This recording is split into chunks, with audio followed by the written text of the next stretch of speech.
নমস্কার বন্ধুরা, বাঙালির পাতে চ্যানেলটিতে আপনাদের সকলকে স্বাগত। আজকে বাঙালিদের একটা অত্যন্ত প্রিয় রেসিপি ডিমের কালিয়া আপনাদের সঙ্গে শেয়ার করব। অত্যন্ত সাদামাটা হলেও এই রান্নাটি সবার এক একটা নিজস্ব রেসিপি থাকে। আমার মা কিভাবে এটা রান্না করে চলো তোমাদের সঙ্গে শেয়ার করি। মা কড়াইতে তেল দিয়ে ডিমগুলো নুন হলুদ দিয়ে ভালো করে ভেজে নিচ্ছে। এখানে মা কিছু ডিম গোটা রেখেছে আর কিছু ডিম হাফ করে কেটে নিয়েছে, করে ডিমের ভেতরে মশলার ফ্লেভার গুলোও ঢোকে। আর দ্বিতীয়ত আমাদের বাড়িতে কেউ গোটা ডিম খেতে পছন্দ করে, আবার যেরকম আমি এবং আমার মা হাফ ডিম খেতে পছন্দ করে। তো যাই হোক, প্রথমে মা তেলের মধ্যে ফোড়ন দিয়ে দিল শুকনো লঙ্কা, তেজপাতা আর জিরে।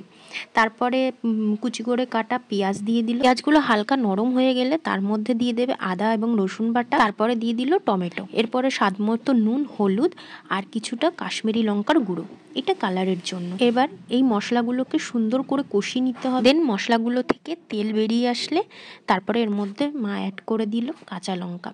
কিছু কাঁচা লঙ্কা এখানে কুচি করে কেটে দিয়েছে আর কিছুটা গোটা। লাস্টে দেওয়া এই কাঁচা লঙ্কার গন্ধটাই হচ্ছে মেন। মশলা কষানো হয়ে গেছে, এরপরে মা একে একে ডিমগুলো ছেড়ে দিল। দেন আলতো হাতে কিন্তু এই ডিমগুলো ভালো করে এদিক ওদিক করে দিতে হবে, যাতে মশলাগুলো প্রত্যেকটা ডিমের মধ্যে ইকুয়ালি ছড়ে যায়। ঢাকা দেওয়ার আগে ঘরে বানানো গরম মশলার গুঁড়ো দিয়ে একটু ঢাকা দিতে হবে। সাথে একটু ঘিও মা দিয়ে দিয়েছিল, যেটার ক্লিপ আমি নিতে পারিনি। এবার ঢাকা খুলে উপর দিয়ে একটু ধনেপাতা ছড়িয়ে দিলে ব্যাস রেডি আমাদের ডিম কষা। তো বন্ধুরা, আজকের এই ভিডিওটি তোমাদের কেমন লাগলো অবশ্যই লাইক কমেন্টের মাধ্যমে জানিয়ে দিও।